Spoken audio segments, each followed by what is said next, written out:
y estamos hoy día por nuestro tercer expositor. Como decía hace un momento, este ciclo de conferencias tiene el objetivo de que los oyentes, todos los compañeros que quieren ingresar, vayan enterándose y vayan tomando conocimiento de las acciones que se hicieron en su momento los directivos de transportes desde el año 2000 hacia adelante. En esta ocasión nos honra con su presencia el compañero don Alfonso Rivas Ruiz. Él es un transportista de muchos años y actualmente cuenta con 76 años. Él es natural de Lucma, que es de la provincia de Gran Chimún, en el departamento de La Libertad. Asimismo, él es un profesional graduado en la Universidad Mayor de San Marcos en la especialidad o en la profesión de economista. Viene interviniendo en el transporte desde el año 1986 y en el 2011 ya se ha retirado de toda actividad gremial en cuanto al transporte. Es asimismo, o ha sido asimismo, cofundador de la UNT Perú en el año 2000, en febrero de 2000. Antes de eso, fue director de ANATEC. Después de 2011, se ha apartado de lo que es la actividad gremial de transporte y se ha dedicado a otras actividades. Pero muy gentilmente ha aceptado nuestra invitación para que nos pueda vertir sus experiencias, sus gestiones y la forma de cómo ve él que podría irse solucionando los problemas del transporte en la actualidad. Démosles la bienvenida al compañero Alfonso Rivas con un fuerte aplauso.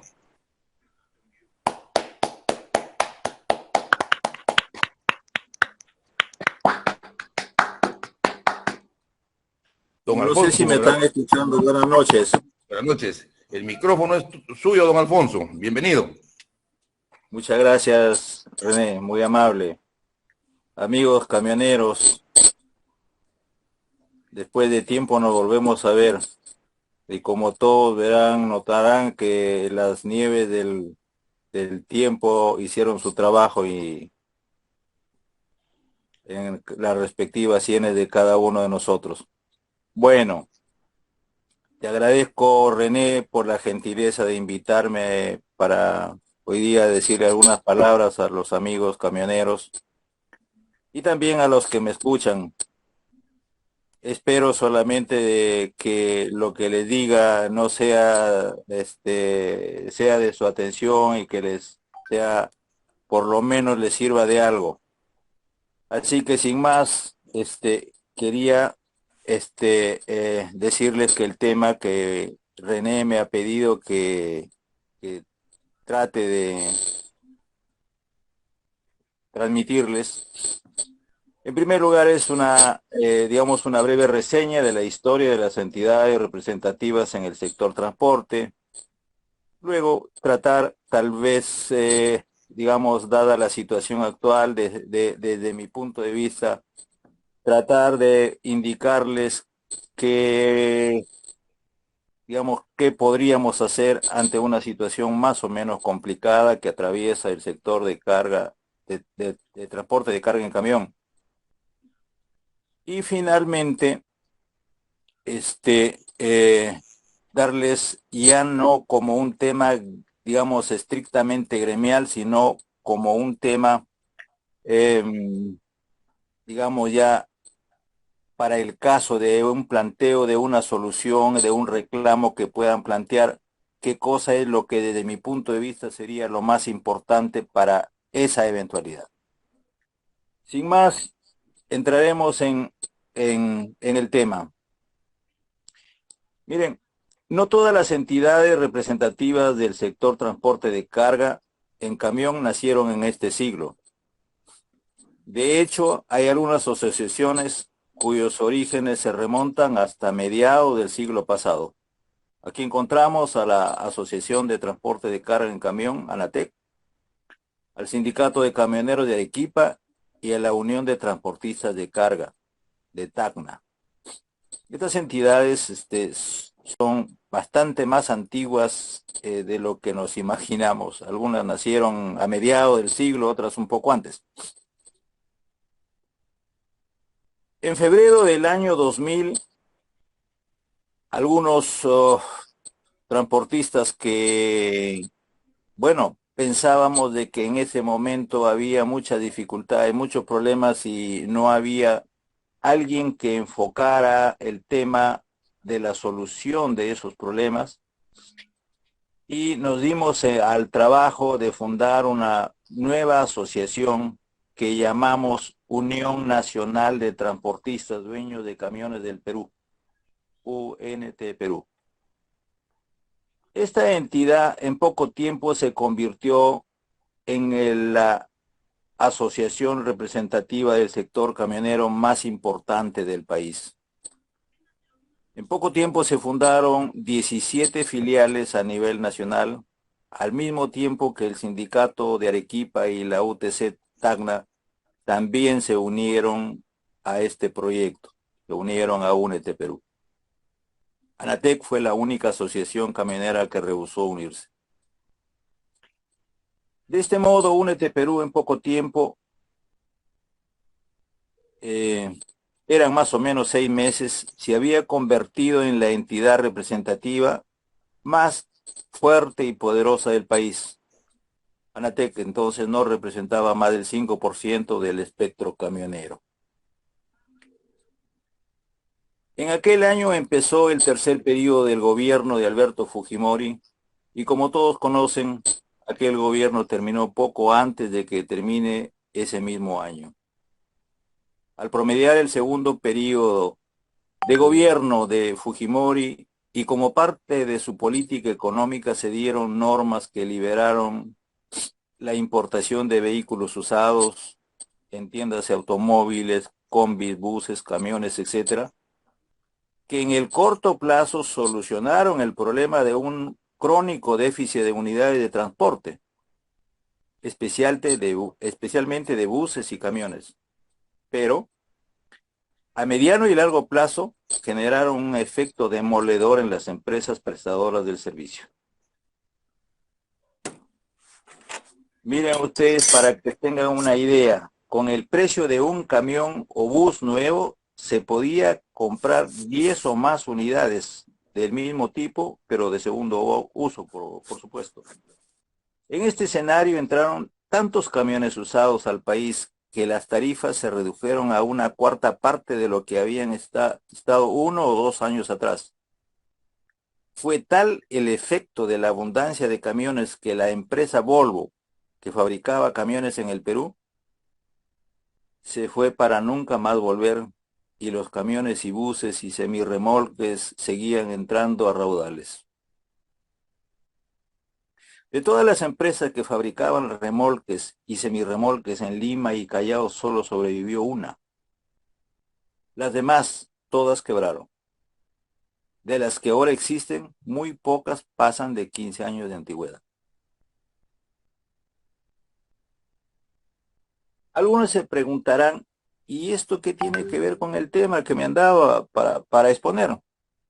Bueno, yo les contesto que sí tiene que ver, y mucho.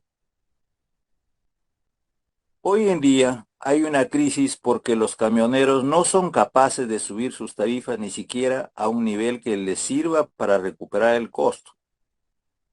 En ese entonces los camioneros no podíamos subir las tarifas por la excesiva oferta camionera y no había carga para todos.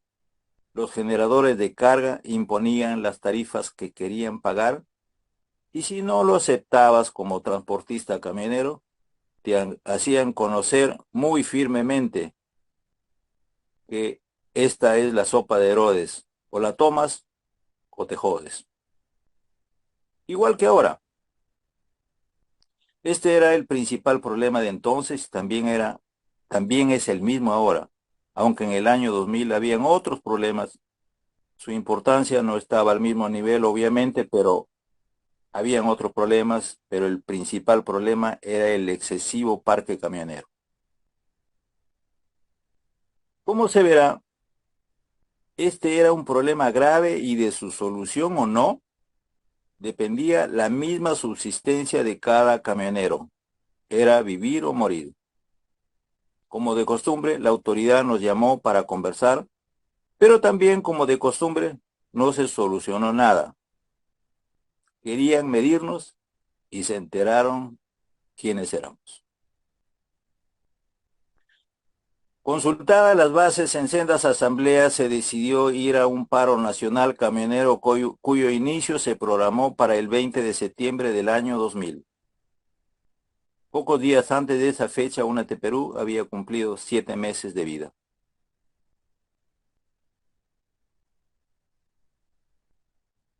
En el desarrollo del paro se sucedieron hechos dignos de mencionar que retratan el compromiso de las bases, de su gremio y de su dirigencia.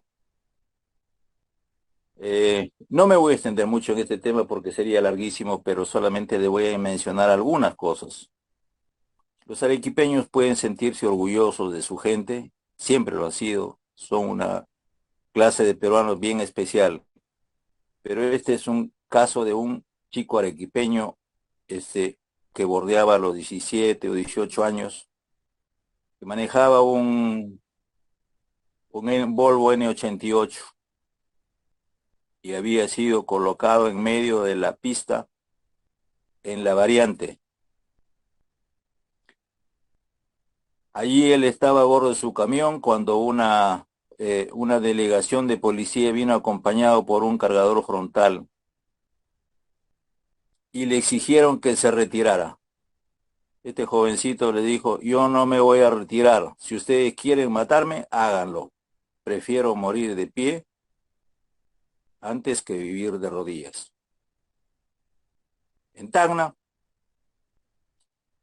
el famoso Frente Árabe no permitió ingreso de ningún tipo. En realidad no solamente el Frente Árabe, también en el Frente Sur, de nadie, excepto de vehículos que transportaban subsistencias para los hospitales y otras entidades de emergencia. En Trujillo, en el Frente Norte que estaba en la zona del Milagro, ahí estaban reunidos los camioneros impidiendo el pase del norte hacia el sur. Allí llegó también igualmente una patrulla policial exigiendo el retiro de los camioneros o si no los iban a sacar con maquinaria. Creo que por ahí estaba Alfredo. Entonces Alfredo, que era para entonces dueño de una cisterna con gasolina que estaba cuadrada en medio de la pista, le dijo: de aquí no me saca nadie, y si quieren hacerlo, háganlo. Les enseñó una caja de fósforos que tenía ahí a la mano.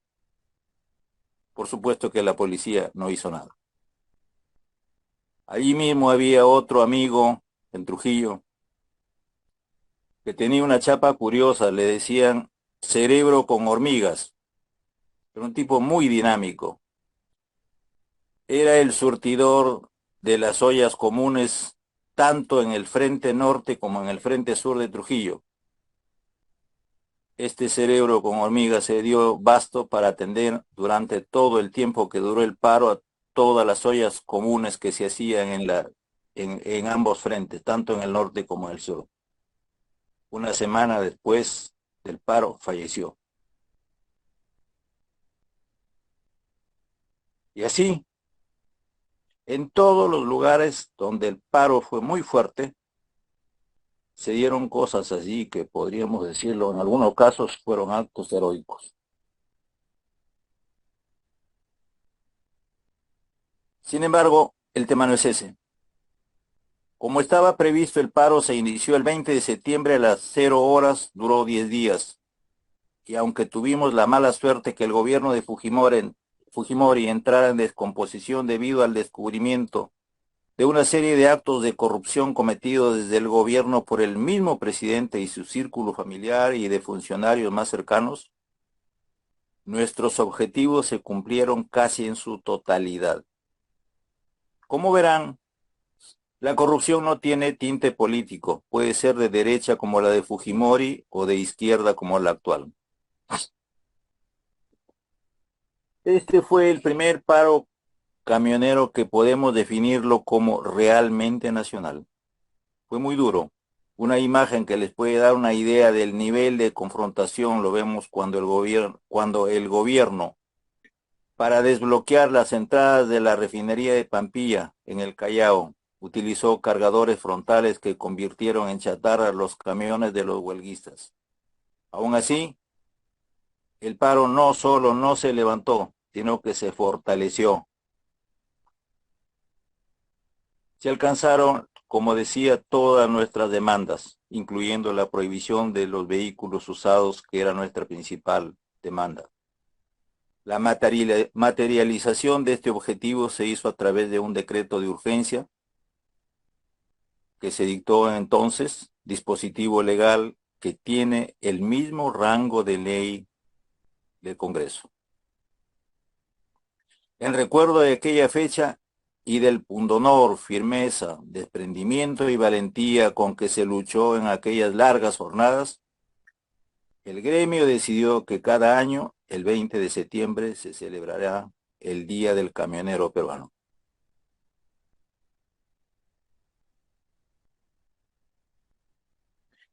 Es así que por los primeros 10 años la historia del gremio camionero peruano, digamos los primeros 10 años de este siglo, la historia del gremio camionero peruano se circunscribió a la historia de Únete Perú.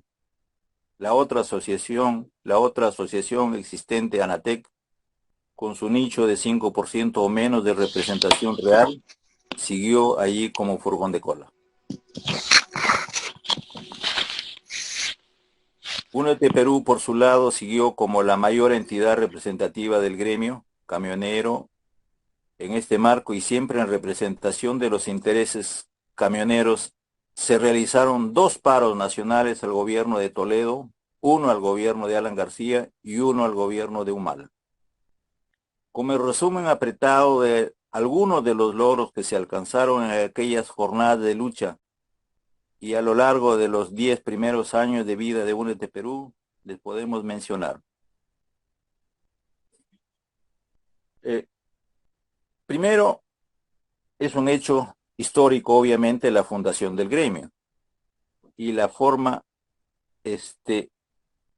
tan rápida como se desarrolló y fortaleció, al punto que a los 6 meses ya estábamos en condiciones de llevar adelante el paro nacional que les hemos mencionado.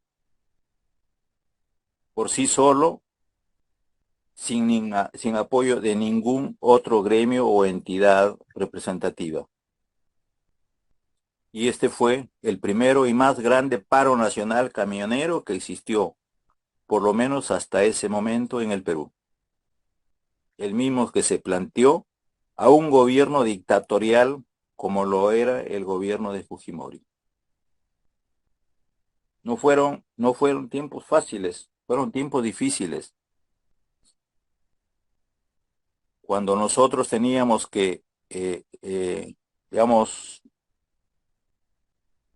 ir a la oficina, lo hacíamos tomando todas las precauciones porque realmente nuestras cabezas en ese entonces tenían precio. Y nuestro amigo Vladimiro Montesinos no se andaba en muchas vueltas, porque incluso nos mandó a ubicar para que nos fuéramos transportados al famoso, a la oficina de, ay, ¿cómo se llamaba? No me acuerdo, la oficina esta que tenía en la Dirección de Inteligencia del Ejército. Del SIN, mi estimado Alfonso. El SIN famoso. Así que fue duro, pero no bajamos nuestras banderas. Otro de los logros importantes que entonces se logró fue la prohibición de importación de camiones usados, que como le habíamos dicho se realizó mediante la dación de un decreto de urgencia que tiene fuerza de ley del Congreso. También la promulgación del decreto supremo poniendo en marcha lo que luego se ha llamado costos mínimos obligatorios, que funcionaron por aproximadamente 6 meses y que finalmente fueron derogados debido a una sentencia del Tribunal Constitucional en respuesta a una demanda que interpuso la Cámara de Comercio de Lima y la Sociedad Nacional de Industrias conjuntamente. Aquí me quiero detener un minutito solamente para decirles que entonces nosotros como dirigencia, si bien ya teníamos nuestros años, sin embargo nuestra experiencia no nos alcanzaba para comprender muchas cosas que eran estrictamente legales y constitucionales y que no estaban dentro del conocimiento, para tratar de enfocar el tema y darle un enfoque que fuera el que nos condujera por el buen camino. El enfoque de ese entonces que se le dio era como tarifa mínima. El costo mínimo se consideraba una tarifa mínima. Y entonces ahí nos chocamos con lo que dice la Constitución, que luego más adelante voy a tratar de desarrollar con lo que nosotros consideramos es el enfoque correcto que debe dársele, no como tarifa, sino como costo. Para llevar adelante este decreto supremo, se hicieron muchos, digamos, se tuvo que desarrollar una estructura de costos por la Universidad del Pacífico, obviamente con las recomendaciones y el apoyo nuestro, y ese es el que sirvió para desarrollar luego las tablas de costos. Las tablas en ese entonces se le llamó tablas de valores referenciales. También conseguimos mediante el decreto 042-2003 en el gobierno de Toledo, y luego en el gobierno de García el decreto supremo 052-2010 del Ministerio de Energía y Minas, con los cuales se dio la reserva de carga, que es un tema que hoy se discute, pero que también creo que lo han abandonado en algunos lugares donde se puede aplicar perfectamente. Es un tema que creo que las dirigencias deberían tenerlo presente, porque ambos decretos están vigentes. También se consiguieron cosas tales como el no pago de peajes en las vías en las cuales la carpeta asfáltica estaba deteriorada, y que esto ha quedado como jurisprudencia, que creo que sí lo están utilizando en los gremios tanto regionales como nacionales, y solo basta que la verificación que tal o cual vía está deteriorada para que que previa la solicitud del gremio interesado, para que el gobierno suspenda el pago por peajes en dicha vía. Es obvio que estas cosas no cayeron del cielo. Costó varios paros regionales de camioneros en Huarasca, Jamarca y otros lugares. Otro punto que entonces logramos en ese periodo que le digo de 10 años fue la anulación por las multas de pesos y dimensiones, que era una permanente tortura para los camioneros. Eso sigue hasta ahora, obviamente, pero entonces las aplicaciones eran con mucho más frecuencia y siempre estábamos todos los años o prácticamente todos los meses exigiendo la prórroga de los dispositivos que se daban, dando una prórroga, digamos, para el no cobro, y esto se volvía a renovar y renovar permanentemente. Bueno, hasta ahí, digamos, los logros que en realidad me acuerdo fueron muchísimas más cosas y también sería extremadamente largo mencionarlos todos.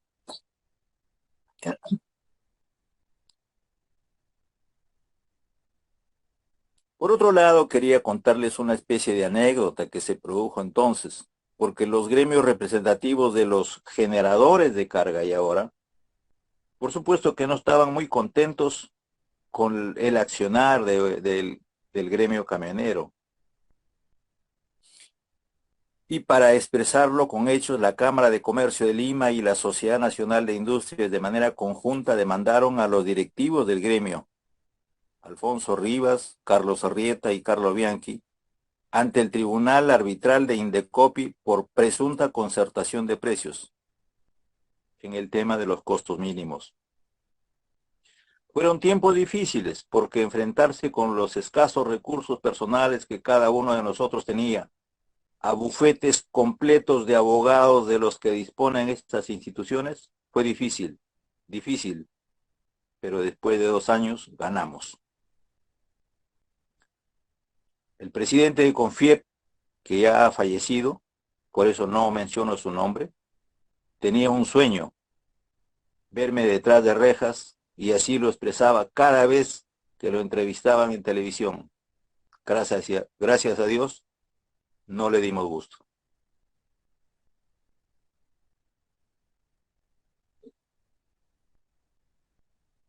Quiero mencionarles ahora que después de la fundación del gremio de Únete Perú, los directivos que quedábamos, porque en realidad al inicio éramos 5, uno se retiró porque cometió acciones que nosotros mismos le tuvimos que decir que mejor era que se retire, y el otro luego falleció, y nosotros los que quedamos, que éramos Calulo Arrieta, Carlo Bianchi y quien les habla,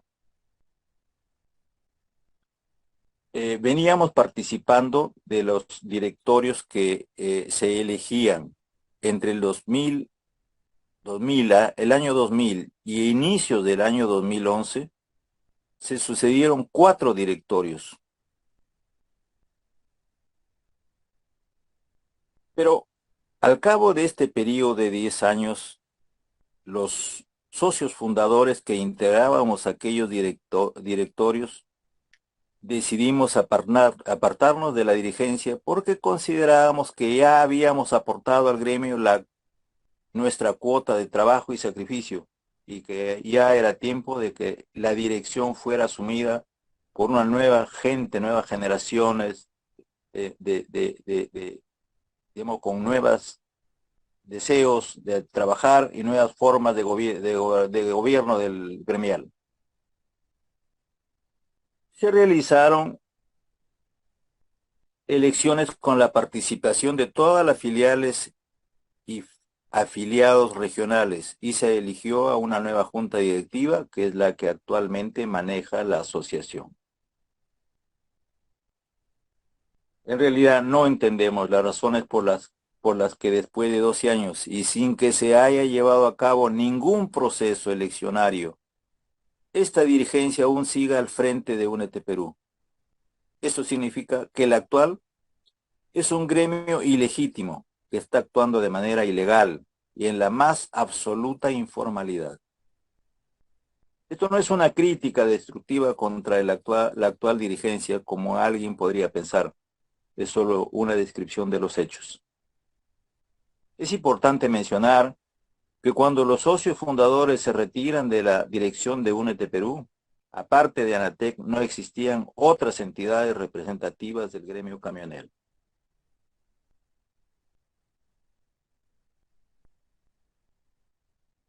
Es sintomático observar que en el periodo comprendido entre fines del 2011 y la fecha actual, o sea, el periodo en el cual es manejado por esta junta directiva que se eligió en el 2011, como consecuencia de la falta de cuadros competentes para dirigir el gremio, desconexión con las bases regionales, falta de recursos, falta de legitimidad e informalidad, etc., con lo que se conduce la actual dirigencia, se han producido una serie de divisiones al interior de Únete Perú que lo han debilitado como entidad representativa de los camioneros.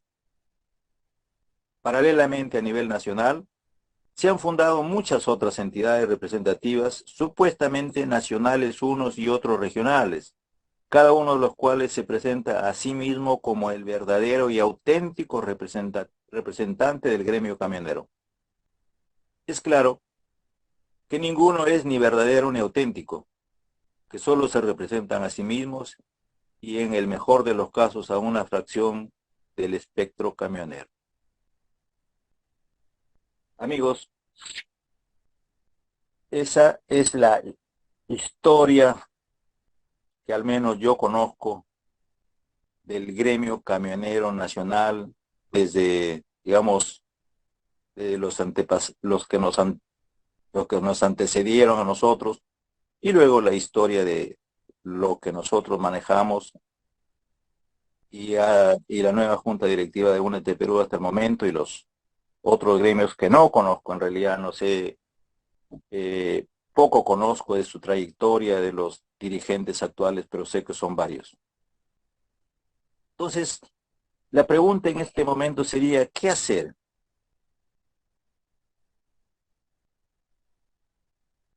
Y lo que les voy a decir a continuación es una opinión, no es lo que yo pienso que se debe hacer, digamos, pienso que es lo que se debe hacer, pero no es, es solamente una opinión, no es,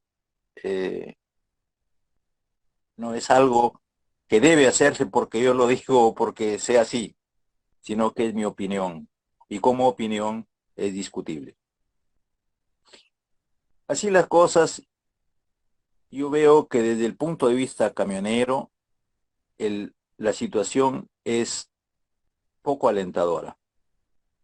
Con 10 o 15 entidades que se disputan la representación gremial, que no pueden consensuar demandas mínimas y que aprovechan la menor oportunidad para denigrar una de la otra, con epítetos y adjetivos que no dejan margen para un acuerdo o consenso. He escuchado que, dada la situación descrita, lo mejor es pasar por encima de todo y de todos, autoconvocarse y crear un nuevo gremio desde cero. Esto expresa un cierto nivel de resentimiento, por supuesto totalmente explicable, por la mala performance de las asociaciones representativas en estos últimos años. Sin embargo, a mí me parece que esto no es correcto, porque lo único que se conseguiría es generar un alto nivel de anarquía que no nos llevaría a ninguna parte. No creo que este sea el camino. Es claro que la realidad actual es lamentable y tiene muchas aristas. Sin embargo, yo creo que sí existe una voluntad de parte de las dirigencias por cambiar esta situación. Es perfectamente posible que haya una oportunidad que está a la espera de un consenso para la reunificación del gremio camionero. Por eso, antes que nada debemos aceptar que no existen recetas mágicas ni salvadores iluminados. Y aunque no soy la persona más idónea para dar consejos ni recetas, me permito dejarles algunos tips que pueden servir de ayuda. Primero, debe haber la suficiente humildad para reconocer y aceptar que en las condiciones actuales ninguna asociación representativa por sí sola tiene la fuerza necesaria para imponer demandas que cambien la situación desesperada de los camioneros. Es un tema importante, fundamental. Ninguna de las asociaciones que hay por sí sola puede hacer algo. Segundo, debe reconocerse que es necesaria y urgente la unidad y, por tanto, dejar a un lado los enfrentamientos estériles que solo conducen a una mayor atomización y degradación del gremio. Me refiero, por supuesto, al gremio camionero. No me refiero a ninguna asociación. No estoy hablando de ninguna asociación en particular, ni de UNES de Perú, ni de ANATEC, ni de, no sé, pues CGT, no sé cuántos gremios hay. No hablo de nadie en particular. Hablo simplemente del gremio camionero como tal.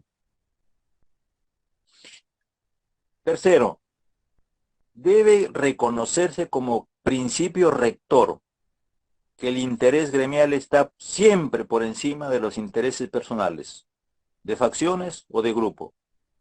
No hay unión cuando los dirigentes o los participantes en una asociación aprovechan su situación de dirigentes para lucrar a costas del gremio.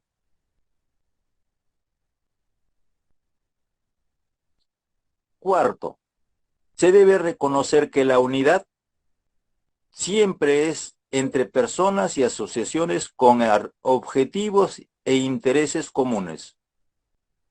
En este sentido, los camioneros siempre deben unirse con otros camioneros. De ningún modo con buceros, sean de transporte urbano o interprovincial, conductores, etc. Son negocios e intereses totalmente diferentes. Camioneros con camioneros es la unión.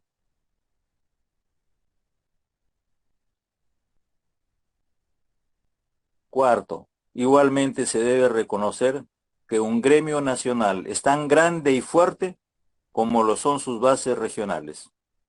En este sentido debe haber una interacción personal permanente con estas bases. Esto es lo que le da vida al gremio.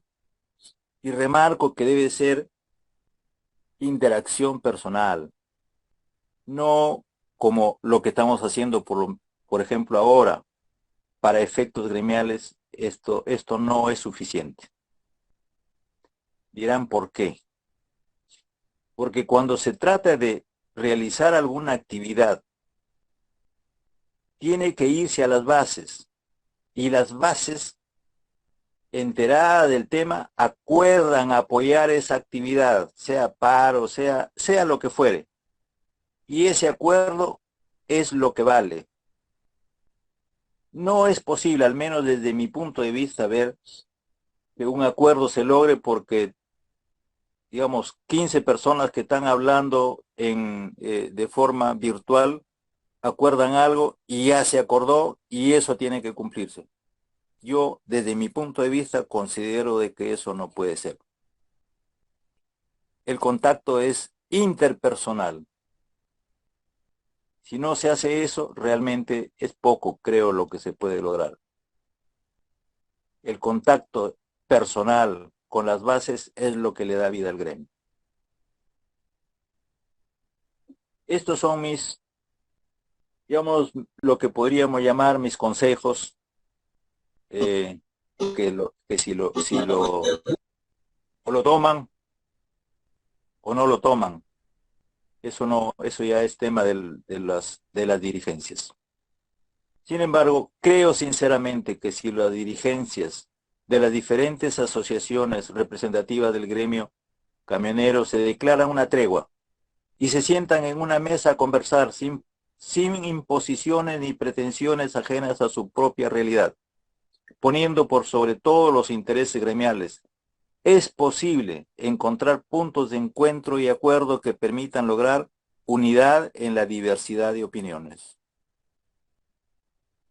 Quiero aquí remarcar que debe hacerse sin imposiciones ni pretensiones ajenas a su propia realidad.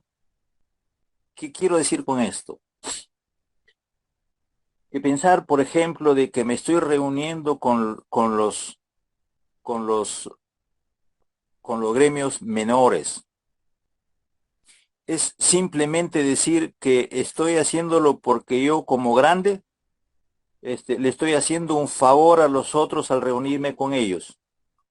Esa es una perfecta estupidez, disculpen el término. Cada uno debe saber qué cosa es lo que se representa, cuál es su sector de representación, y en base a eso pedir que se le reconozca, digamos, los asientos en un posible directorio o acuerdo que se tenga, pero sin imposiciones ni pretensiones de ninguna naturaleza. Lo ideal sería que no se funden nuevos gremios, sino que se forme una especie de directorio conformado por representantes de las diferentes asociaciones camioneras formalmente constituidas, y que sea esta entidad la que tome las riendas del gremio camionero por un periodo preestablecido, al final del cual se evaluará si la situación, si la unidad está funcionando, y sólo así se podrá fundar un nuevo gremio que refleje esa unidad. Amigos, les he transmitido lo que pienso que deberían ser algunas acciones que deberían tomarse, porque el gremio como tal, en la situación presente, no puede seguir así. En realidad no es un gremio. Son un conjunto de pequeñas asociaciones que se disputan la representación, y ninguna por sí sola es capaz de lograr nada que cambie la situación de por sí desesperada de los camioneros. Lo dejo para que las dirigencias, si les interesa, lo puedan analizar. A continuación, lo que yo deseaba era, ya hemos hablado, digamos, de temas estrictamente gremiales, de la historia, de cómo estamos, qué se podría hacer.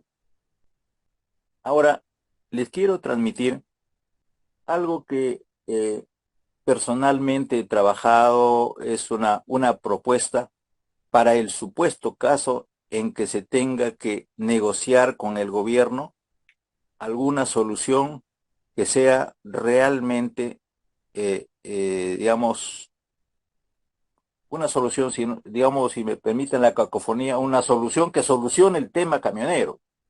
Porque pedir, por ejemplo, que baje el precio del combustible, que baje los peajes, que baje el precio del dólar, es pedir peras al olmo.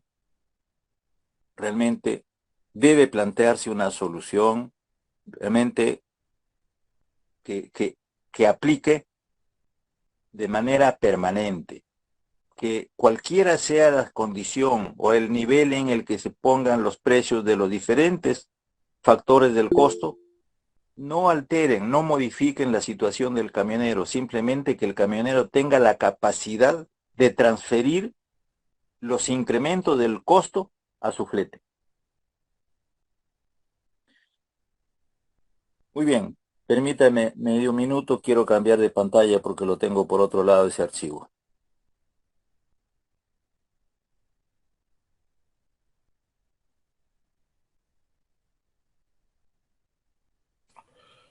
Aprovechando este pequeño interrupción, le rogaría al compañero que está grabando que desactive su celular porque nos está ocasionando problemas para el control acá. La grabación de esta reunión va a ser eh, compartida la próxima semana. Gracias. Perfecto, sí, sí, sí, no te preocupes, René, mañana te lo puedo transmitir el contenido del, de esta intervención mía. No te preocupes, y los compañeros que les interese tendrán la oportunidad de volverla a leer. Bueno, yo le voy a transmitir, digamos, por escrito, pero no sé, yo no estoy grabando aquí en el teléfono. De repente tú, Calulo, Sí, lo puedes grabar. lo sé, don Alfonso. Yo lo estoy haciendo grabar y ya compartir la grabación, por ejemplo, con del señor Víctor Marquina. En unos días voy a compartir la grabación de Juan José Flores y posteriormente el suyo, sino que la persona que me graba no lo hace muy rápido, pero sí lo vamos a compartir, porque la idea es de que todos los transportistas en lo posible lo escuchen. Si no es en este momento, en el momento que tengan libre y puedan estar descansando, puedan escucharlos. Perfecto, perfecto. Bueno, continuaremos entonces. Adelante, don Alfonso. Muy bien. Este, Miren, la Constitución Política del Perú establece que la nuestra es una economía social de mercado. Esto significa que los precios y tarifas de los bienes y servicios que se compran y venden en el país se forman de acuerdo con las leyes de la oferta y la demanda. Esto es lo que comúnmente se conoce como leyes del mercado, ¿verdad? Solo se escapan a este principio, o sea, al principio de las leyes del mercado, los llamados monopolios naturales, que son, digamos, actividades económicas como agua, digamos, el surtir de servicio de agua y desagüe, energía, etcétera. En estos únicos casos, el Estado se pone de acuerdo con las empresas que producen esos servicios y establece precios y tarifas obligatorias. Recordemos ahora, y aquí quisiera que se tome nota, que lo tengan bien presente, que la Constitución habla de precios y tarifas. Recuerden, precios y tarifas. Esto nos va a servir porque más adelante vamos a hablar de eso. En concordancia con este principio, todos los productores de bienes y servicios que en argot económico se conocen como agentes económicos, fijan sus precios y los actualizan en función de sus costos. Esto sucede con el pan, el azúcar, los zapatos, la ropa, los autos, los aviones, etc. Todos fijan y actualizan sus precios y tarifas de acuerdo con sus costos. Todos. El tema es, ¿todos pueden hacer esto? ¿Fijar y actualizar sus precios y tarifas? Bueno, diríamos que casi todos. Los transportistas de carga en camión no lo pueden hacer. La pregunta es ¿por qué? Bueno, este es un tema un poco complicado de explicar porque son varios los factores que lo determinan. Sin embargo, trataremos de, en pocas líneas, tratar de explicarlo, ¿no? En primer lugar, existe una sobreoferta de camiones determinada a su vez porque el sector este sector está infectado por dinero sucio proveniente de actividades tales como narcotráfico, minería ilegal, explotación de madera ilegal y otras actividades ilegales como tráfico de personas, corrupción en los diferentes estamentos del Estado, gobierno central, gobiernos regionales, gobiernos municipales, etc. En otras palabras, el sector es un gran lavadero de dinero sucio. A todos estos operadores que muchas veces aparecen de la nada, con grandes flotas y terminales donde guardan esas flotas, no les interesa mayormente las tarifas y fletes que cobran. Su negocio no es el transporte, es solo una pantalla que esconde sus ilícitos negocios. Otro factor que influye en el problema es la informalidad, que es parte del ADN de los peruanos. Recordemos que el 75% de la economía nacional es informal. Un transporte formal, o sea, sin factura, es generalmente realizado con tarifa muy por debajo del mercado, casi siempre menor al costo de la realización del servicio. Da pena decirlo, pero es una realidad. La mayor parte de camioneros está dispuesto a ofrecer una menor tarifa con tal de conseguir un contrato o un flete. Aquí no hay consideraciones de amistad, de vecindad, ni siquiera de familia. Siempre se está dispuesto a traicionar a otro camionero.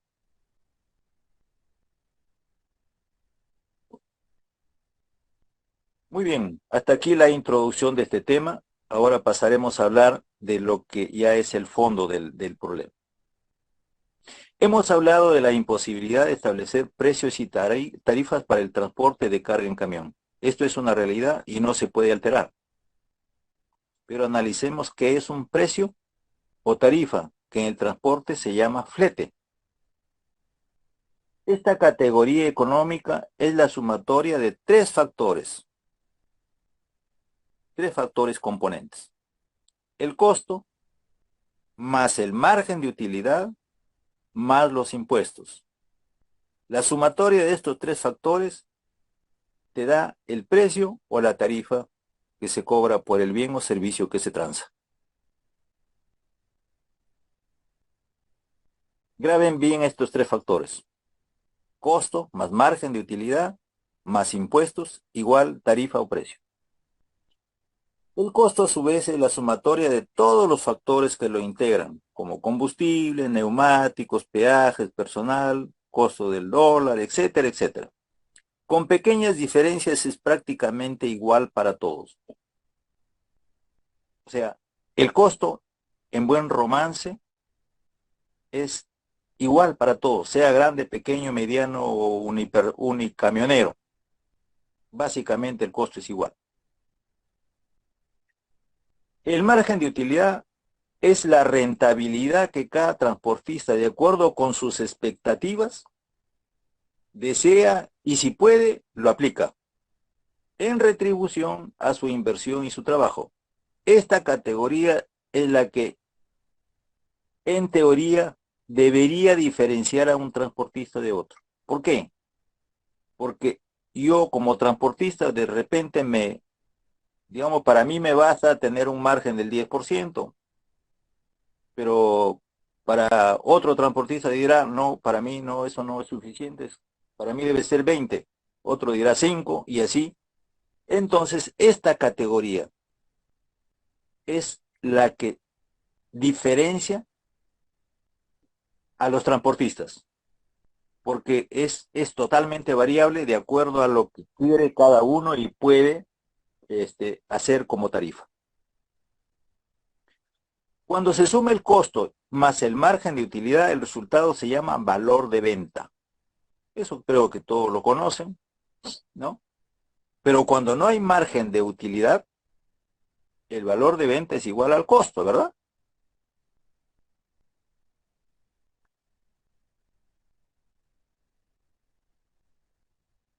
Habíamos dicho que mencionando los factores anteriores, más del 90% de los transportistas camioneros son absolutamente incapaces de trasladar los continuos incrementos de los diferentes factores de costo, los combustibles, el peaje, etcétera, etcétera.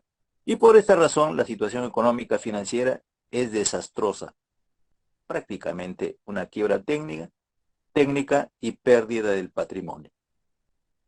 Entonces la pregunta es, ¿qué hacer?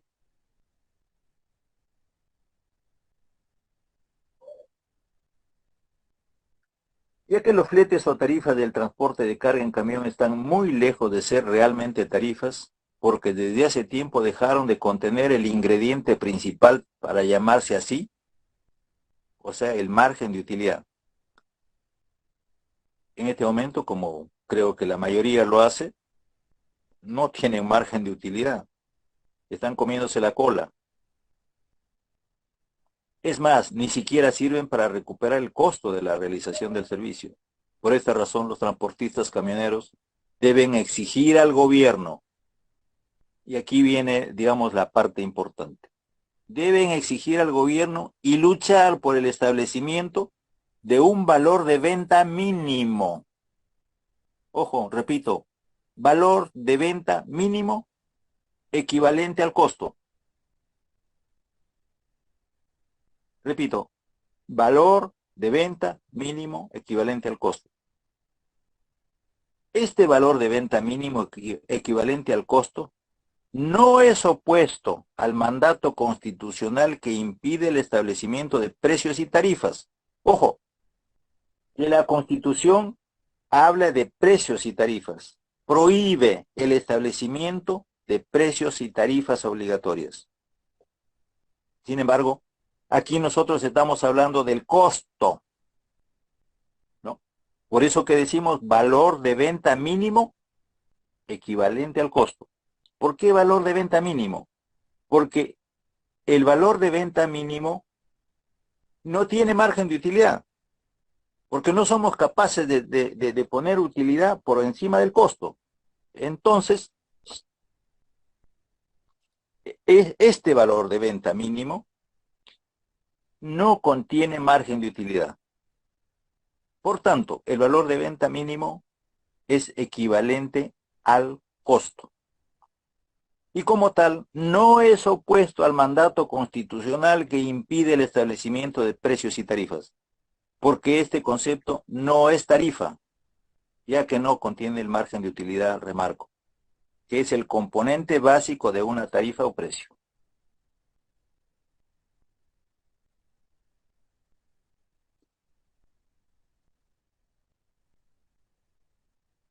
El establecimiento del valor de venta mínimo tampoco es opuesto a la fijación de tarifas que libremente pueden establecer los transportistas con sus clientes, siempre y cuando estas tarifas no sean inferiores al costo de la realización del servicio.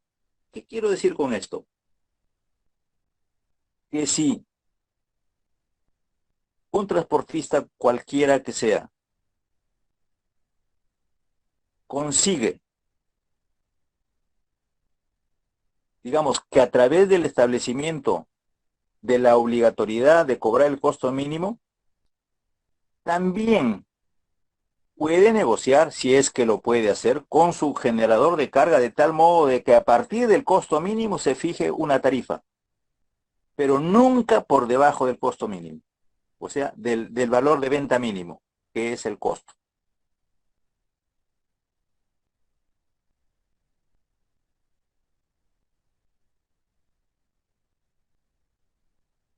En este sentido, si se pudiera, digamos, si el gremio es lo suficientemente fuerte y puede imponer al gobierno el establecimiento de este piso, o sea, el establecimiento del valor de venta mínimo equivalente al costo, que es un piso a partir del cual se puede cobrar cualquier tarifa que ponga, de ahí para arriba cualquier tarifa, de ahí para abajo nada. Entonces, se habrá logrado por fin que se reconozca que el transportista, para realizar su trabajo, por lo menos tiene que recuperar el costo de la realización de ese servicio.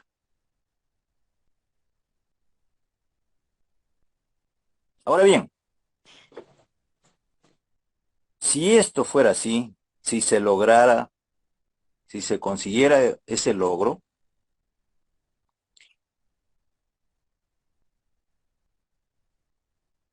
el establecimiento de la obligatoriedad de cobrar el valor de venta mínimo, equivalente al costo, aún sigue siendo una especie de saludo a la bandera, si es que no tiene los ingredientes necesarios que lo hagan que sea obligatorio. ¿Y cuáles son esos ingredientes? En primer lugar, que el cobro del valor de venta mínimo equivalente al costo sea obligatorio y sancionada su obligatoriedad. Mejor dicho, su no observancia. Ser obligatorio y sancionada su no observancia. Aquí es un poco, digamos, cada uno puede pensar el tipo digamos, la drasticidad de cómo castigar la no observancia, ya depende de ponerse de acuerdo. Sin embargo, digamos, solamente para que ustedes puedan, digamos, tener tema de discusión, pongo, por ejemplo, que en la primera oportunidad que se le pide a un transportista que está cobrando por debajo del valor de venta mínimo equivalente al costo, se le sancione pues con 5 unidades impositivas tributarias, por decir algo, 5 o 10 unidades impositivas tributarias, y al generador de carga pues que le manden unas 50 unidades impositivas tributarias, a ninguno de los dos les va a quedar ganas de volver a repetir el plato. Igualmente, en la segunda, se me ocurrió decir de que la sanción debería ser la cancelación de la autorización para ejercer como transportista y al generador de carga mandarle 100 unidades impositivas tributarias. Esto es totalmente discutible, por supuesto, pero son solamente ejemplos que los pongo, que están a disposición para que digamos, las personas que en el caso que se logre esto puedan exigir que esto esté debidamente digamos, dicho en el dispositivo legal con el que se apruebe.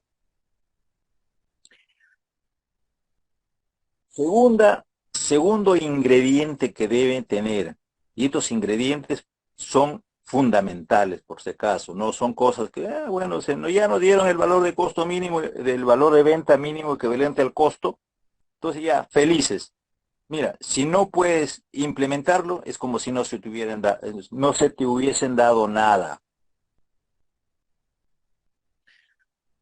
El segundo ingrediente que debe contener esto debe ser producto de la elaboración de una estructura de costos, la misma que debe ser realizada por una entidad educativa de primer orden como la Universidad del Pacífico, ESAN, la Universidad Nacional de Ingeniería, la Universidad Católica, etcétera. Pero tiene que ser, digamos, entidades de primer orden para que no haya discusión, porque habrá siempre alguien que diga, ustedes han elaborado su propio costo, o le han dicho a la universidad tal cuánto le pagaron para que les haga el costo a su medida. Entonces, este tipo de opiniones quedan descartadas cuando lo realizan entidades de esa naturaleza, ¿no?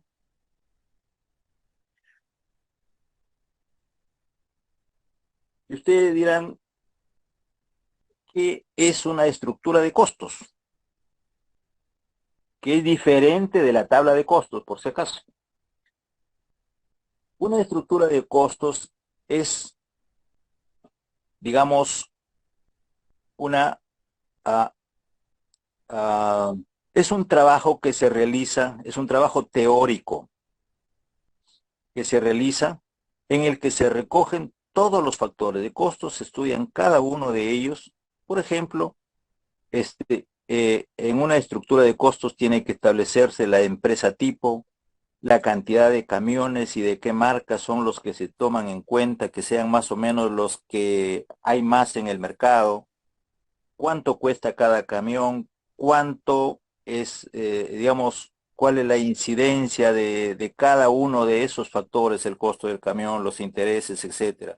Más así con todos y cada uno de los diferentes factores del costo, ¿no?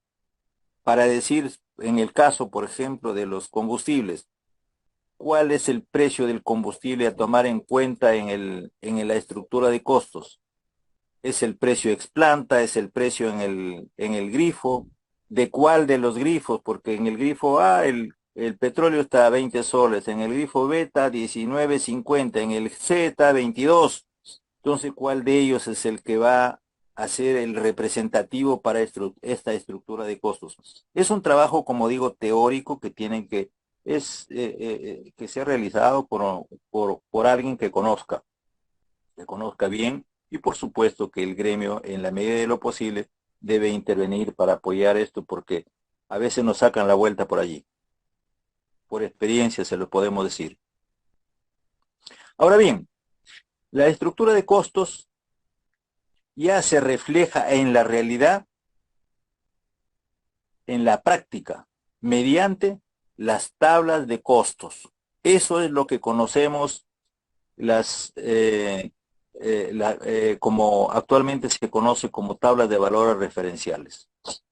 Y esto efectivamente provienen de llevar a la práctica la estructura de costos.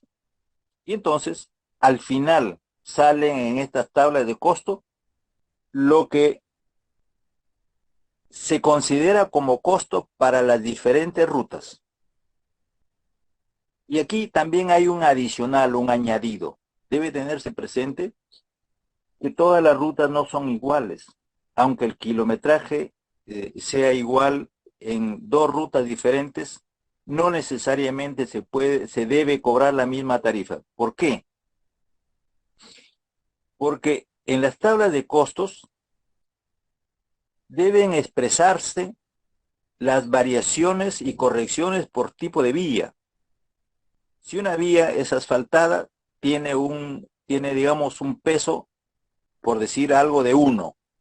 Si la vía es afirmada, tiene un peso de 1,35 o algo así es. Y si la vía es trocha, entonces el peso que tiene es 2 y pico. Entonces, para cada uno de esos tipos, para esos tipos de carreteras, también igualmente debe corregirse por el tipo de vía, o sea, por el porcentaje que le corresponde a cada tipo de vía. E igualmente, también hay otro factor que influye en esto, que es la zona geográfica. Si la pista o la carretera está en la costa, tiene un factor. Si está en sierra, otro, y si está en selva, otro. De tal modo que haciendo las correcciones, si de la estructura de costo sale que el costo por kilómetro es, digamos, $1, al aplicarse estas correcciones, se puede determinar que probablemente el costo real de esa ruta no sea $1, sino sea $1.50, $1.80 o $2, aun cuando digamos, en pista asfaltada. Eso es importante. En realidad eso está hecho, no necesita hacer nada, simplemente que hay que tener cuidado para el caso en el que se consiga hacer que aparezca estas correcciones, porque si no aparece en el dispositivo legal, después ya es muy difícil. Y finalmente, el ingrediente final de todo esto es que las tablas deben ser actualizadas cuando la sumatoria de los incrementos de los factores de costo sea superior a un porcentaje por establecerse. Yo he puesto 2%. Considero que cuando la sumatoria de todos los costos se haya incrementado en más de 2%, entonces automáticamente debe solicitarse a la autoridad la actualización. Perdón. Debe solicitarse, digo, a la autoridad la actualización de las tablas de costos, de tal manera de que con esas tablas simplemente lo que se tiene que hacer es ir a la autoridad, que en este caso es el Ministerio de Transporte, decirle, bueno, señores, nuestros costos calculados mediante la estructura de costos que ustedes han pagado, que lo hizo la Universidad Nacional de Ingeniería, se han incrementado en 2%, así que necesitamos la actualización.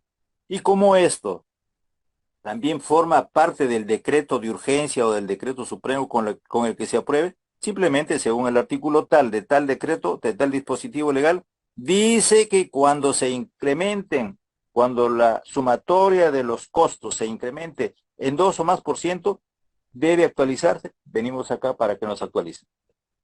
Asunto concluido. Entonces, como corolario de todo esto,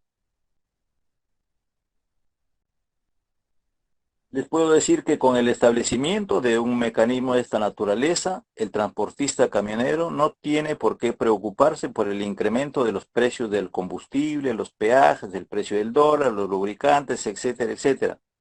Porque lo único que tendrá que hacer es exigir la actualización de las tablas de costos y asunto concluido. De este modo, tendrá la seguridad de que al menos podrá recuperar el costo que ha invertido en la prestación de su servicio.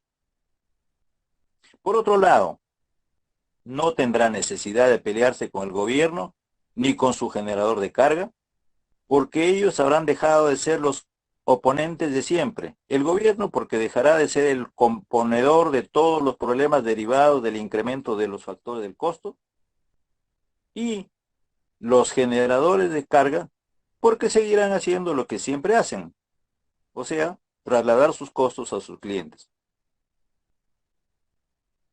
Amigos, eso es todo lo que para esta oportunidad he preparado. Espero que de algo sirva lo que he tratado de transmitirles y que en esta noche he tenido la ocasión, la oportunidad de poder llegar a ustedes. Muchas gracias. Muchas gracias a usted, don Alfonso. La Bravo, ilustración que Alfonsito, bravo. ha dado el día de hoy es brillante, muy ilustrativa. Le agradecemos profundamente por su intervención, pero antes de concluir, yo quisiera que pudiera dar respuesta a la pregunta de uno o dos compañeros, que en esta ocasión voy a invitar a que lo hagan para que quedemos un poquito más tranquilos y mejor informados. Si algún compañero desea hacer uso de la palabra, por favor, en este momento es su oportunidad. Yo, René, muy poquito, muy pequeñito. Sí, adelante, compañero Carlos. Yo quiero decirle que estoy estoy de acuerdo con casi completamente en todo lo que ha hablado Alfonso, porque casi toda nuestra vida gremial la pasamos juntos. No obstante, si de aquí adelante, que a mí me tocaría el día 6, me parece, tienen algunas preguntas para hacerlas, creo que yo se las podría contestar porque conozco bastante bien lo que Alfonso ha dicho y quería decirles eso solamente. Hemos viajado muchísimo, hemos hecho muchos planes juntos y hemos participado en muchas negociaciones juntos. Igualmente con Carlos Bianchi, pero más de Alfonso conmigo en este sentido. Es lo que quería decirles para que, si no tienen mucho chance en hacer más preguntas, Alfonso, 2 o 3 personas, si quieran preguntar más, yo creo que podría contestarles dentro de algunos días. Gracias. Bueno, no hay problema. Gracias, Raulito. Gracias. Yo no tengo dificultad. Si hay algunos amigos que quisieran hacer preguntas, encantado de contestarles. La palabra, por favor. Gracias, don Alfonso. Sí, tiene Adelante. la palabra el compañero Pedro Zulca. Ya. Adelante, don Pedro. Señor Alfonso, voy a, y además creo que ha sido así, su alocución en dos partes. Indudablemente la segunda, la última, es la más profesional, la ambición en realidad de todos nosotros. Sin embargo, para llegar a plasmar todo lo descrito por usted en la segunda parte, es necesario tomar en cuenta lo siguiente. Habida cuenta que usted mismo lo ha señalado, es decir, si no estamos unidos, va a ser bien difícil que eso se concrete. Por más profesional, por más eruditamente se haya construido todo lo planteado, va a ser bien difícil. En ese sentido, yo quisiera, porque lo ha descrito con mucha nitidez, todo lo acontecido, la formación, los quehaceres de una etapa que era crucial y que sigue siendo crucial para nosotros. En ese sentido, yo quisiera preguntarle, ¿no? ¿Qué cosa es lo que puede estar pasando en esta etapa, ¿no es cierto?, por lo menos en estos 2 últimos años, que en la UNT se ha constituido el enemigo de los transportistas? De los últimos 4 paros, son ellos los que han destruido una medida de fuerza. En todos los lugares. Por supuesto, con la anuencia, con la cabeza, con la manera como lo ha generado. Por ejemplo, con mucha claridad lo han visto en este último paro con el señor Marquese. Sin embargo, acá en Arequipa, el señor, no recuerdo el nombre, pero que está a cargo del sindicato, ha hecho un desastre. Igual ha pasado en Tacna, igual en Paita. Entonces, No, yo sería conveniente, le solicito que usted escriba algo que por lo menos yo en teoría puedo, tengo una tesis de que está ocurriendo en estos últimos tiempos lo mismo que en ese tiempo lo han hecho, es decir, aprovecharse de las circunstancias de relaciones para hacer una labor contrario a lo que se quiere como gremio. Por otro lado, usted ha señalado en un momento que no debería formarse los gremios, más gremios. Sin embargo, en diferentes lugares, por ejemplo, como en el sur, no hay un gremio que represente. Entonces, los mismos transportistas están obligados a constituirse, por supuesto, con muy poca información, con muy poca historia, etcétera, etcétera. Están obligados porque ¿cómo canalizan sus preocupaciones si lo que se ve en Lima, lo que se ve con los dirigentes nacionales, están utilizando la misma maña? Dirigentes en estos momentos, dirigentes de estos tiempos, están haciendo como canalizando, están tercerizando, haciendo todo lo contrario que usted ha descrito en la segunda parte.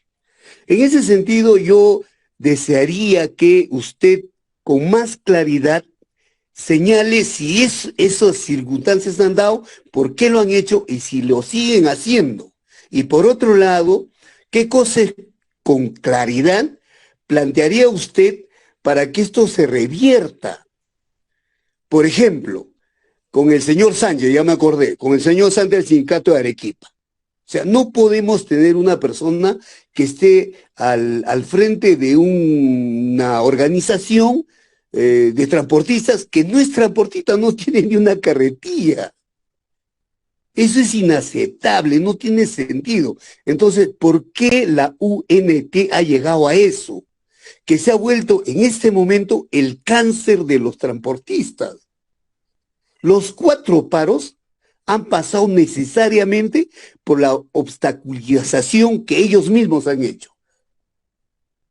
La renuncia, la traición en esta última parte del paro del señor Marchés está clarísimo. Y las 3 anteriores han hecho lo mismo. Y señalar igualmente que transportistas o dirigentes nuevos que se están vislumbrando están tomando la misma actitud. Como vuelvo a repetir, están tercerizando. En ese sentido, la pregunta es esa, ¿no? Si usted nos puede desarrollar, como lo ha hecho, por supuesto, mucho más sintético, por el tiempo quizás, de comparar, o sea, ¿cuál es la alternativa así directamente? Y si se está dando los mismos, la misma manera o la misma fórmula de estos dirigentes actuales. Gracias. Bien, Pedro. Mira, nosotros como socios fundadores de Únete Perú, hemos visto con mucha pena lo que viene sucediendo con este gremio que tanto nos costó. Realmente te digo que nos costó mucho, nos costó muchísimas horas de trabajo, muchísimos viajes. Seguramente, Calulo, que me esté escuchando, si sumamos todo lo que hemos andado, deben ser por lo menos unas 10 vueltas al Perú. Mucho más. Por carretera, por todo, mucho más probablemente.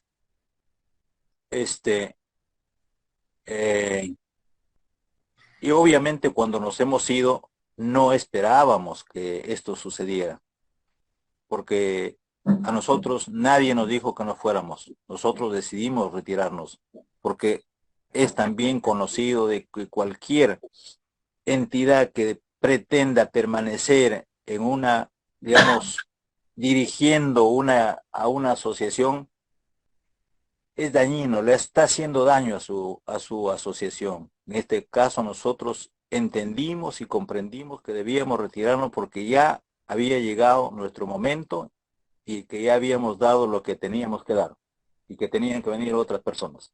No nos imaginamos en ningún momento que esas personas que vinieron fueran de la calidad de los que actualmente manejan.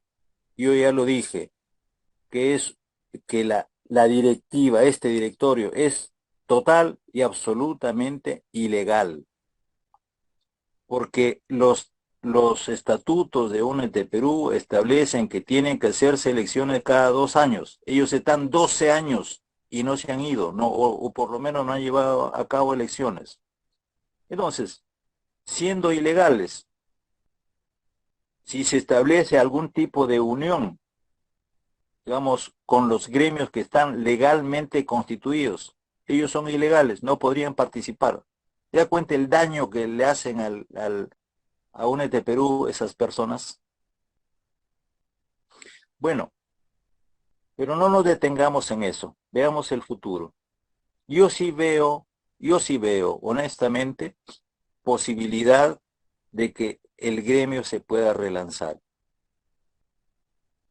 Creo que, como dije en algún momento, falta un poco de humildad para reconocer que los gremios, uno por uno, cualquiera de ellos, por sí solo, no tiene la capacidad ni la fuerza como para imponer al gobierno. Y digo imponer, ojo, no estoy hablando de ir y negociar y ver que te llamen en montón así para negociar con agricultores, con construcción civil, así todos amontonados negociando ahí. No, no, no, no, no, no. El gremio, bien hecho, constituido, fuerte y con sus bases regionales bien paradas, impone. En la mesa de negociaciones, impone. Calulo me va a corregir seguramente. Cuando nosotros hemos ido a negociar, nos llamaron, en algún momento nos llamaban a nosotros, mano de hierro en guante de seda, porque lo decíamos de buena manera, pero con mucha fuerza. Y nunca cedimos a las presiones del gobierno. Entonces, ¿para qué, para qué hacer? Digamos, para que eso funcione hay que unirse. Pero para unirse tenemos que tener humildad y reconocer. Por eso digo, invoco a los dirigencias de los gremios que se revistan de un poco de humildad y que se sienten en una mesa de trabajo y cada uno, sin imposiciones, sin requerimiento de ningún tipo, cada uno acepte que la unidad es lo más importante, llegar a una unidad y que esa unidad se refleje en establecer un periodo en el cual, mediante una especie de directorio, ese directorio maneje, no el señor Marquesi, que es de Perú, ni el señor Juan Pérez del otro gremio, no, no, no, no, no, no. Lo que acuerden en esa mesa donde se han dado una tregua, o sea, la tregua significa que ya no se van a atacar nadie, que van a trabajar juntos, ¿no? Por un periodo determinado. Durante ese periodo, se trabaja, es el único, digamos, ese directorio es el único que negocia con las autoridades, es el único.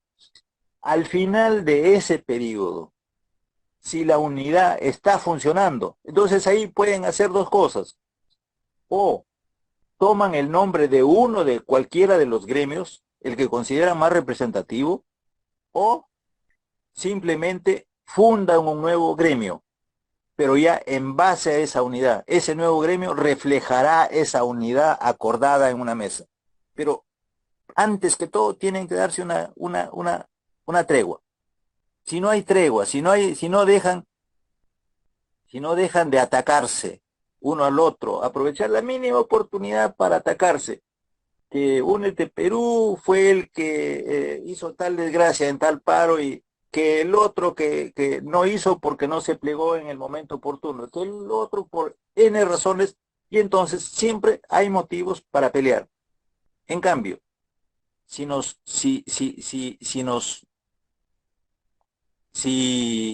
revestimos de un poco de utilidad, digamos de humildad, reconocemos que la unidad es necesaria, reconocemos que la unidad debe darse entre personas y asociaciones del mismo tipo, que tengan los intereses y objetivos comunes.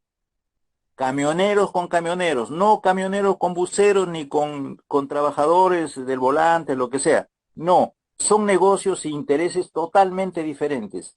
Y la unión es con gente que piense igual, que tenga los mismos intereses y que tenga los mismos objetivos.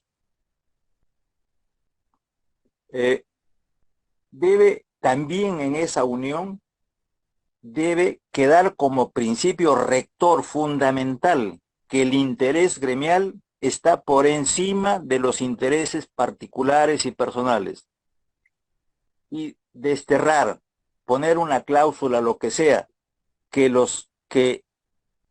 en esa unidad no pueden participar gente que se aproveche de su situación de dirigente para lucrar con el gremio. Son principios básicos. Si todos abrazan esos principios, es posible la unidad, y no una unidad de un día ni de dos, es posible la unidad permanente. Finalmente, en esta unidad tiene que funcionar un principio que también es muy importante, y es que el gremio nacional que se forme es tan grande y tan fuerte como los gremios regionales. O sea, los gremios regionales que forman parte de ese gremio nacional son los que tienen que ser fuertes. Si esos gremios son fuertes, entonces el gremio nacional es muy fuerte.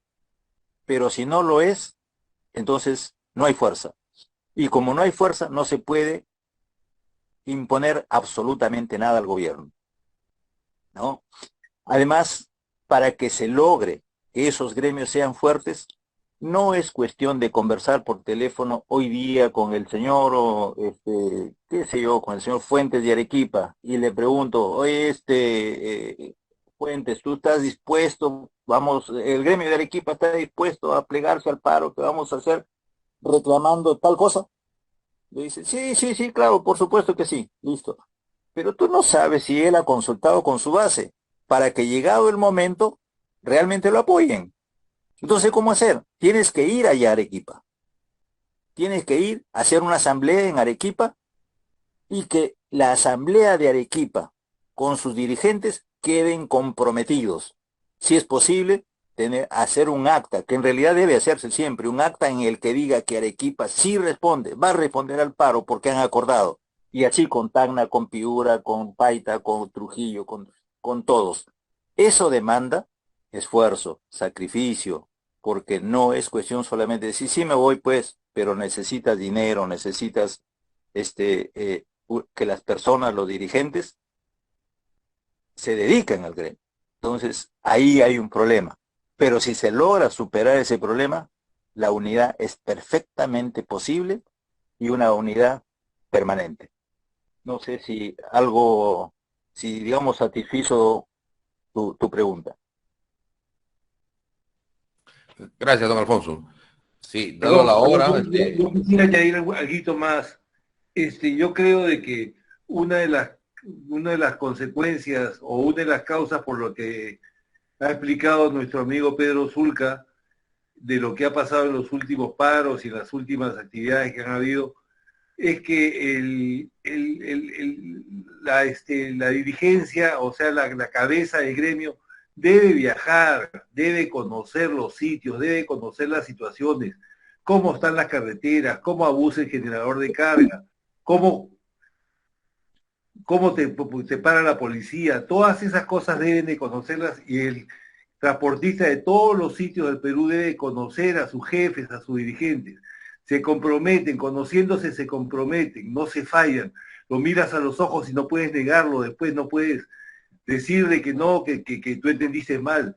Y hacer las asambleas. Nosotros hemos, en el poco tiempo que estuvimos fundado el gremio hasta el primer paro, hicimos miles, cientos de reuniones con todos los camioneros de todas las bases, del norte, las que pudimos del sur, y estábamos comprometidos, y ellos confiaban en nosotros, confiaron tanto que esa confianza traspasó los límites y a lugares donde no habíamos ido, también estaban con nosotros sin que nosotros lo supiéramos.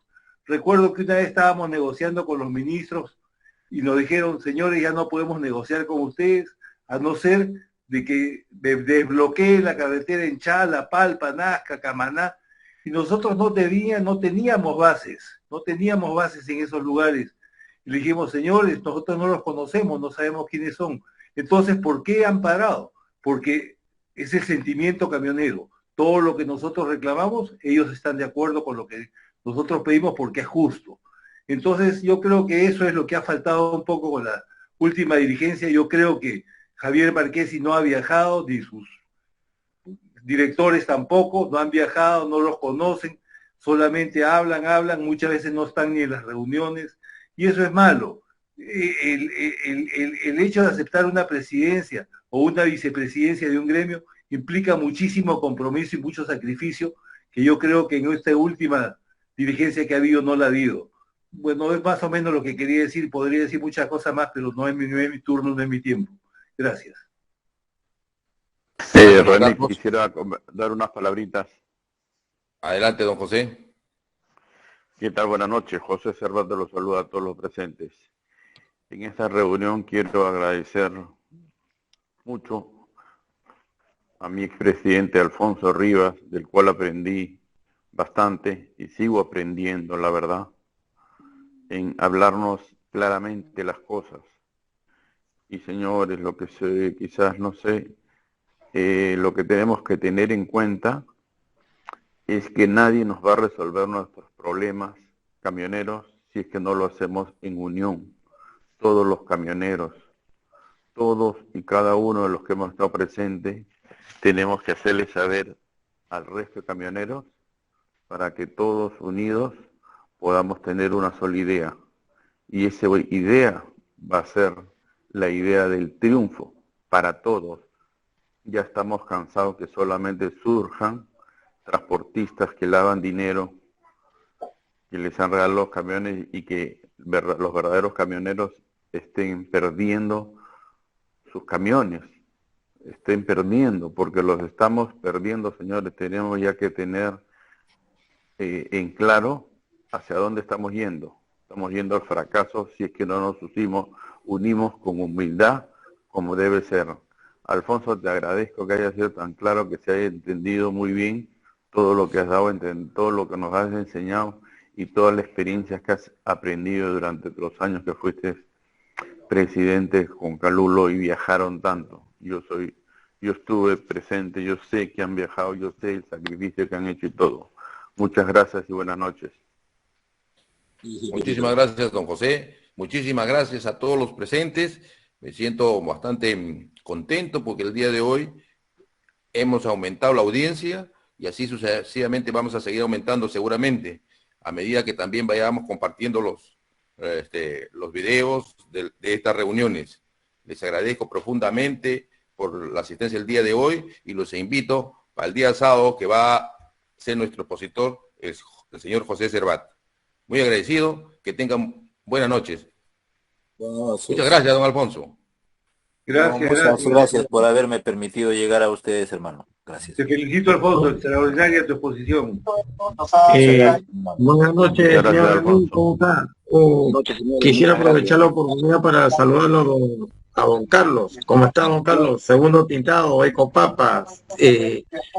Nos conocimos cuando compré el Ford, el 33. Lo sé, segundo pintado, Miñán, me acuerdo perfectamente bien de ti y me encantaría encontrarte algún día nuevamente. Un fuerte abrazo, don Carlos. Me deja su teléfono, ahí lo compartimos. Acá estamos nosotros también tratando de empujar el coche, como se dice, al mismo sentido. Las ideas estupendas, la experiencia muy fortalecida del señor Alfonso. Le agradezco infinitamente que se haya explayado de una manera tan concreta. Creo que lo que necesitamos hoy en día es eso. Necesitamos que los gremios se fortalezcan, pero de camionero a camionero, como dice, no hay que mezclar las papas con las cebollas. Yo creo que los últimos gremios que se están formando de manera muy irresponsable, porque se están convocando gente que de alguna forma lleva intereses a su propio molino, agua a su propio molino, ¿no? Y eso es lo que ensucia de alguna forma todo tipo de paralización que nosotros en algún momento lo encaminamos por un interés en conjunto, ¿no? Gracias, Segundo. Mi teléfono te lo puede dar cualquiera, pero te lo doy si puedes apuntarlo ahorita, porque para no hacer un diálogo.